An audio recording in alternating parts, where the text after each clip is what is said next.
Hey everybody, it's Jared here with Big Mo Motorsports. So Friday we raced at Portsmouth, but before that I had to talk to you guys last week about me checking the setup of my car. I kept feeling tight and I was struggling with that. So I told you guys I checked the rear end squareness and it was where I wanted it to be. What I ended up doing was changing my front springs around. I had a positive split of 25 pounds and I essentially just switched the springs. Obviously I adjusted my ride heights and things, but I put a negative split into the front. I did that because I thought that would help loosen me up a little bit and make the car feel a little bit better. So either way, going into Friday night, it was Portsmouth Raceway. It was the Dirt Track World Championships. Late models were running for $100,000 to win. 71 late models were there. Friday night, which was their preliminary night, they were running heat races. It was fantastic. Tons of fans. Probably rivals running at Bowman Gray Stadium with the number of fans that were there. Only here, more fans in the pits, more people in the pits. I loved it. It was great. People coming by asking questions about the Legends cars. Little kids coming by. They wanted to sit in the car and all that kind of stuff. Had a lot of fun. Got to talk to a lot of new people that were interested in Legend cars, or at least were curious about Legend cars. The track organization obviously was top notch. Lucas Oil was running the show there, and they've done this a couple of times. So everything ran very smoothly. The difficulty in that, the only difficulty I had all night was receiver. A lot of people struggled to hear the receivers. Pretty much the entire feature race, I didn't hear the receiver once, and I heard it spottily in the heat race. So that was a little bit of a struggle, but you know, I don't know, maybe I needed to change my battery and maybe it was me, I don't know. So either way, we get there, go out for hot laps, and you know, the car felt tight still, and I had made that change with the front end, so I was a little surprised that the car didn't feel a ton better. Track was a little bit tacky yet, so I'm not sure if that played into it or not, but I ended up taking a bigger swing at it, and I put another round in the front, loosening it up, and did that just prior to the heat race, thinking that hey, you know, what do I have to lose? We did a pill draw for heat races. I drew middle of the pack, which is great because lately my pill draws have been at the back. So I started 5th out of 9 or 10 cars, and drove it hard. My first lap, literally going into the first turn, 3rd and 4th place cars kind of split a little bit, and I made a very aggressive move, which is more aggressive than what I normally am. But I shot in the middle and split the two of them. And it worked out great. I ended up coming out of turn 2 in 3rd place, and was running great. Maybe a lap later, I ended up passing 2nd place for that position. And then sometime shortly after that, one of the other drivers lost an oil cooler and ended up putting oil down around the entire track. So they tried to get us to run it into the dirt a little bit, which does not work in a Legends car. There's just not enough power, not enough tire, not enough anything for you to run oil into a dirt track in the Legends car. So we ran around for a little while, and then on the restart, I'm restarting in 2nd. Well, I should actually point out to you, Portsmouth does something different than any other racetrack I've ever been at. You know, every racetrack I've been at, they do restarts in turn 4. Either they got a cone, or they got a line, or they got an area, and the driver and the leading driver can decide where to start. But either way, it's always in turn 4, except for a couple of years up at Indianapolis Speedrome.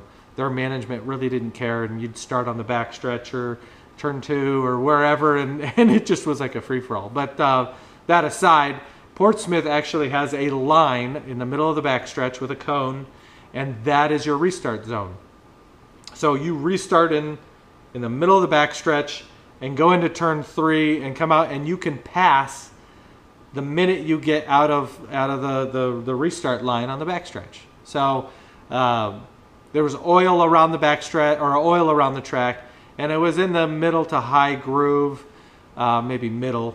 And so I figured that the leader was going to go low, and I figured I didn't have a lot to lose. So right on the restart, he went low, and I kind of stayed in my lane, ran the middle, kind of through the oil, and it stuck, ran pretty good. Coming down the front stretch, we were side by side, and by the time we came out of 2, I had the lead of the heat race and never looked back. The car ran pretty good, still felt a little bit tight to me, but I was able to power away.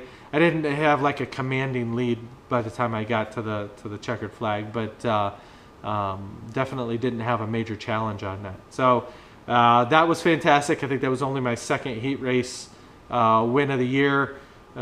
Exciting to be at Portsmouth and the Dirt Track World Championships, and to run good like that.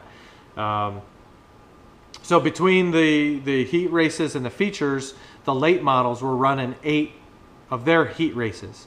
And they were running, I think, 8 to 9 cars per heat race and 8 heat races. I was figuring the track was going to slick off a lot more. But the car still felt tight. So I kind of made a bold move, and I ended up loosening the front end with wedge by a whole nother round. I figured, what do I have to lose? I've struggled with this all year, and this was, one of my last chances to be able to get it right. So I started on the outside pole in the feature, and right on the start, I sucked. I just got a bad start. I'm not sure if I timed it wrong, or maybe, the first place went just a hair early or whatever, or I went a hair late, but I just sucked. And so first place and third place, kind of got out on me a little bit before we even got to turn 1. And then in the middle of turn 1, my visor starts fogging up. And coming out of turn 2, we're going down the backstretch, and I pull a tear off, and I'm trying to wipe my visor, and I'm trying to pop my visor up so that I can get some more air in there, and dirt's flying in there, and I put it back down, and I'm kind of scrambling and can't see very well because I'm all fogged up, and run like that for a couple of laps, and I'm like stressing out trying to figure out what to do, and luckily for me at least, there was a fairly quick caution. I think lap 2 or 3 there was a caution. It allowed me to get my visor open, realized that it was fogging on the inside of my visor.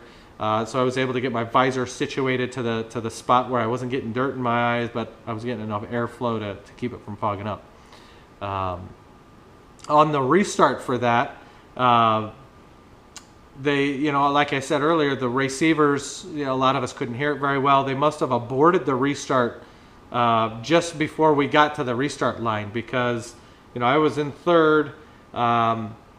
Smartly, the second place car right at that point kind of veered off to the left. I started to go, checked up, hit him. The fourth place car behind me, I don't think he checked up at all, and he just slammed into the back of me pretty square. And it was a hard hit. At first I was like, holy crap, that felt like he broke something on my car. But in checking the video afterwards, it actually just knocked his whole front bumper right off. Now in our series, they allow us to run without a front bumper, so that ended up not being a big deal for him. But it was kind of hard, with the receivers not working right and them aborting a start like that. It was kind of a rough go there. But either way, they came back around, did another restart, and we were running. I could see now. Ran a lap low, I think, and I thought that I had seen that there was a little bit more moisture, maybe a lane up from the bottom. And so the next lap I tried to go to where I saw the moisture, and it must have not have been moisture, because I didn't get a whole lot of traction there. Guy behind me got underneath me and got past me, and from that point on I was like, screw it, I'm just staying on the bottom. So I stayed at the bottom there, stayed in 4th place. We ran for several laps. I think there might have been another caution in there, and we had another restart. But on one of the starts, maybe a lap or two into green, 2nd place and 3rd place, right ahead of me, got together. They wrecked into each other and took each other out, which, you know, you don't want to see happen right in front of you, because you don't want to be part of it. But at the same time, hell, it's 2 free positions, so I'm not going to complain. But so either way, on the subsequent restart, I was in 2nd place, and you know, I got a good restart. And one of the things that I'd learned, or that I was trying, was I always shift on a restart. So I downshift into 3rd gear in this case, and then as I get up to speed, I shift into 4th gear. Well, when you're starting to accelerate in the middle of the backstretch, what I had learned was, don't shift into 4th until I come out of turn 1 down the front stretch. Kept the engine revving up a little bit more, but it kept me more in control going in, instead of trying to shift while I'm in the middle of a corner and stuff like that. That seemed to work out pretty good for me. So the whole rest of the race, I just kept it in 3rd on a restart, and then coming out of turn 1 when I was going down the front stretch, I'd shift into 4th. Really, we had a long green flag run in there. I felt like I was running about the same laps as the 1st place guy, except for when I would make a mistake. And so I was staying even with him, and then I'd make a mistake and he'd pull out of me a little bit. We'd stay even for a little bit, and I'd make a mistake, and then he'd pull a little bit on me. But I think we were fairly consistent in terms of our lap times, just not in our consistency. In hindsight, looking at the video, by the time the next caution came out, and that was maybe a 10 or 12 lap run, we had probably, the leader and I had put almost a full straightaway on the rest of the field. So that felt good, that we actually, that my car was that good. I'll tell you this, I thought my car felt like crap. I must have loosened it up too much, and I must not realize what tight is, because as I was going down the straightaways, around the middle of the straightaways, my car would start to get loose. It would settle down, and then when I'd go to get into the corners, it would get loose. And then I would kind of do a 4-wheel drift through the corners, and then coming off, it would get loose again. And I struggled with that. The way I compensated for that was to just use a ton of brakes. I think that 4-wheel drift, I was thinking was tight. And what it probably was is I was driving too hard into the corner. I used a lot more brake, and I was able to drive a lot more consistently, and probably run a lot faster when I was using a heck of a lot more brake to get the car slowed down enough to where I wasn't doing that 4-wheel drift. Of course, at that point, I had loosened my car up too much, so I was a little bit loose in, and a little bit loose off, and a little bit loose down the straightaways. So, you know, all in all, I ended up finishing second. It was a great race. It was a fun time. I came off the track, and I was really kind of upset. I was with myself. I was just pissed off because my car felt so bad in that feature race, and I ran second. I have raced other races this year where my car felt way better, and I finished 8th. So I'm not sure what I could have done differently. Obviously, I shouldn't have loosened my car up before that feature race. Probably should have just left it alone after the heat race. But, you know, man, I think just what could have been. I felt like I came that close to being able to actually win that race. You know, being fairly consistent with the leader, other than my inability to be consistent. I think that if obviously my car would have been a little bit better, or I would have driven, although I'm not sure that I could have driven a whole lot better, I think I really could have had a chance to win. So either way, it was a fun blast, fun night. I really enjoyed it. I liked Portsmouth. It wasn't as fast as Florence, but it kind of drove like Florence, which obviously suited me. I think that these tracks that are kind of a bottom feeder track using heavy brakes suits my style, and probably just suits me because of the asphalt racing that I've done. So I'm better at using my brakes, better at trying to get the car to turn and get it planted coming out of the corner. So, you know, I know I'm good at that, obviously. So I need to figure out how to translate that into driving other styles of tracks as well. There was a little bit of controversy, more than a little bit, a lot of controversy coming off of the race Friday night. It was our championship race. So the way our series championship works is that the top 4 in points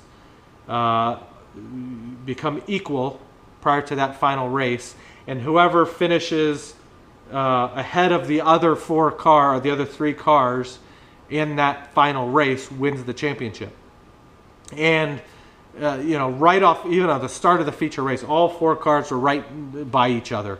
Unfortunately, I think one of the cars, there was a lap car that had spun, and he went to slow down and got tagged by somebody in the rear and drove him into the other car, and he ended up, I think, breaking an oil cooler. So one of the cars for the championship kind of got knocked out early, but the other 3 guys were pretty tight all of the race. And as it came down, the guy behind me in 3rd place and the guy behind him in 4th place were both championship contenders there. And on the last lap, they were racing hard, and the 4th place guy drove down onto the inside of the 3rd place guy, and they hit, and the 3rd place guy spun, and the 4th place guy went on to win, or went on to the checkered flag, and thus gave him the championship. Obviously, that's controversial a little bit because, you know, it was a last lap pass where one of the cars spun to win the championship. At first, you know, my take is like, man, that's uncalled for. If you need to spin somebody to win a championship, that's ridiculous. When I go back and look at the video, and it's clear in my rear camera, the video of what went on with these 2 guys, it's not as clear cut.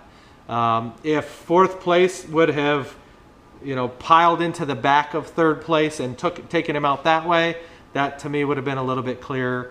If he would have dumped him, you know, by, you know, trying to spin him, hooking his right rear or left rear or something like that, it would have been a little bit more clear cut. But in here, it's hard because 4th place made a very aggressive move, dove down to the inside. They got side by side, and then you know, the inside car drifted up or slid up and hit 3rd place car, spinning him.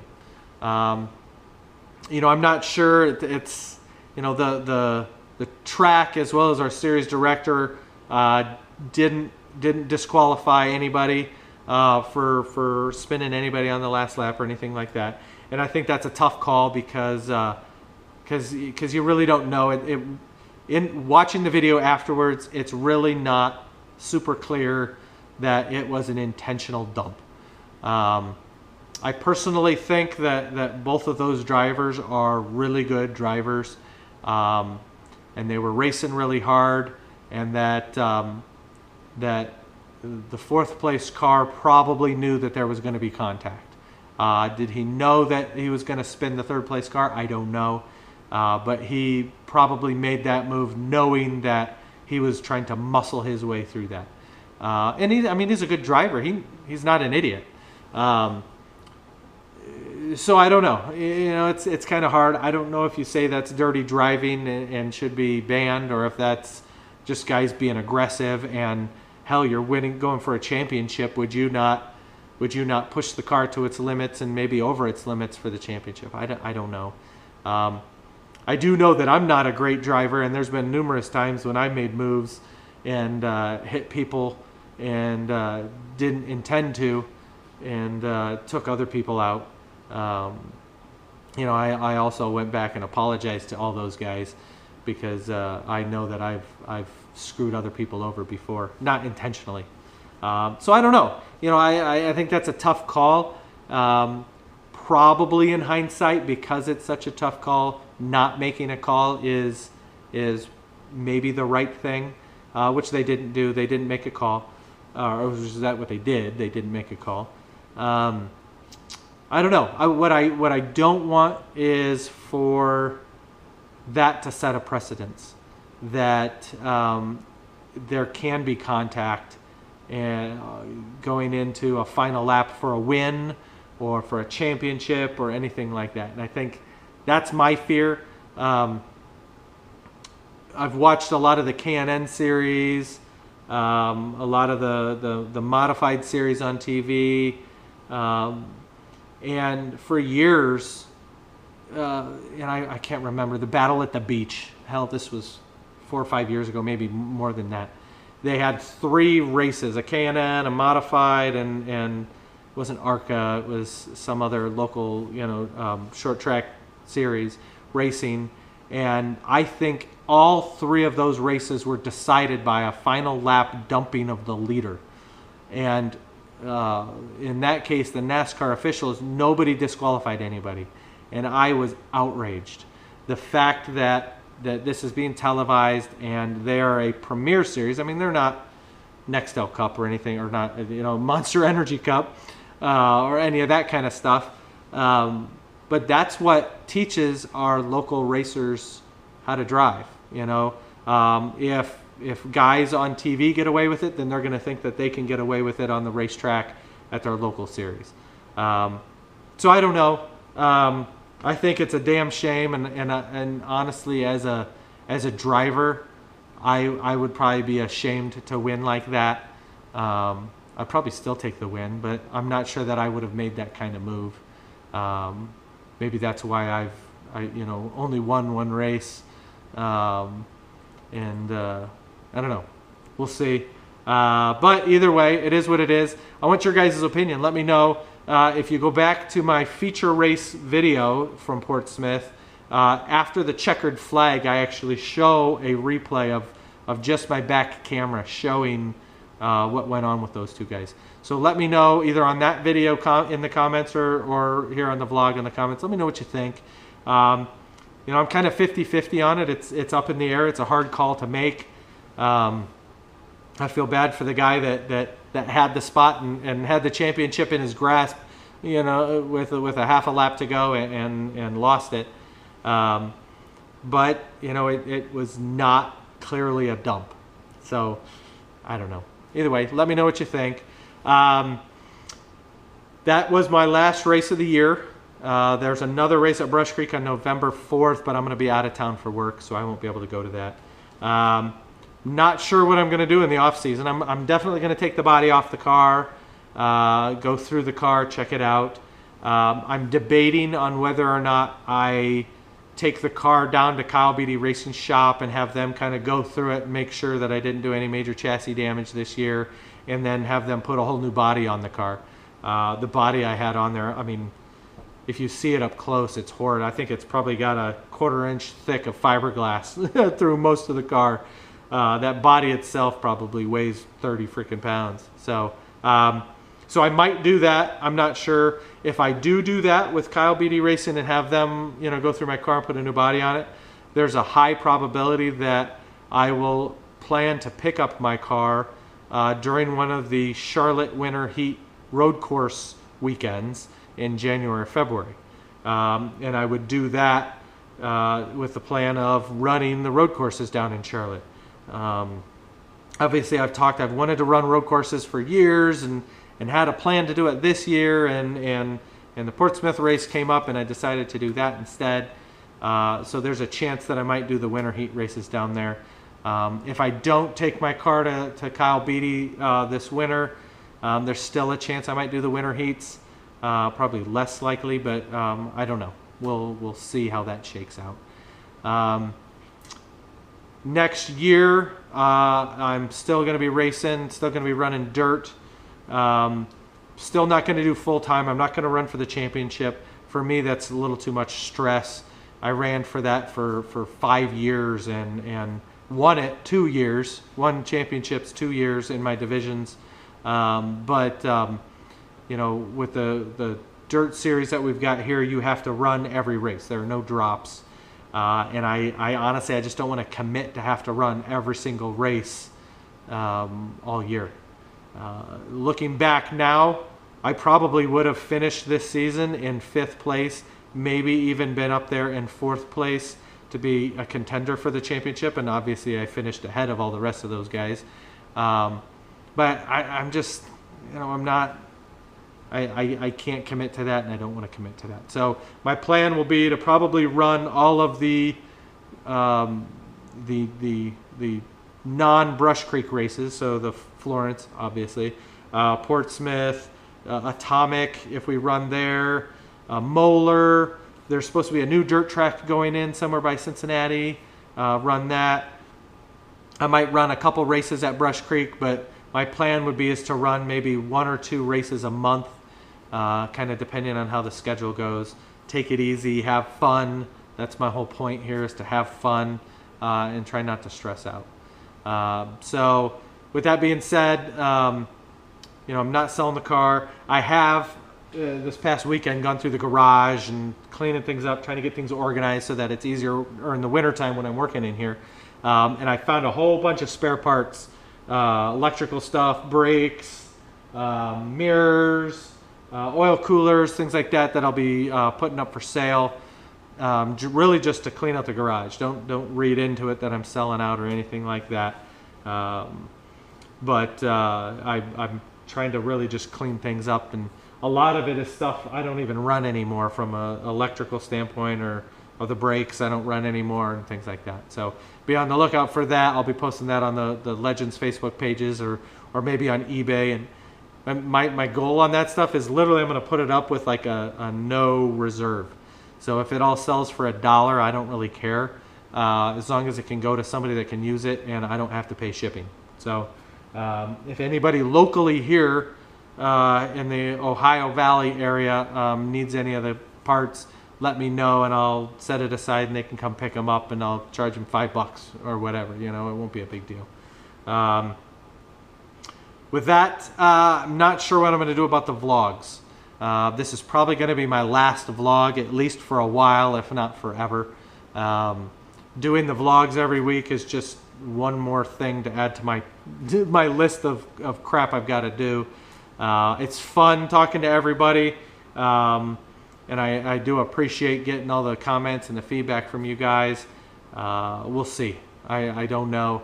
You guys will have to let me know what you think about continuing vlogs next year. I'm definitely not going to do a whole lot of vlogs over the winter time. I might do 1 or 2 if I do them at all, and it would just be kind of maybe a walkthrough of what I'm doing with the car, or hey, these are my plans and this is what I'm going to do, or whatnot. So let me know what you think about the vlogs. If I don't hear much, I'm probably just not going to do them again, and that's fine. And let me know what you guys think about that last lap pass for the championship. You know, I like to get your guys' opinions and hear what you guys think. Obviously, it's already decided, so it doesn't really matter. But you know, it's a really hard call to make. So let me know what you guys think.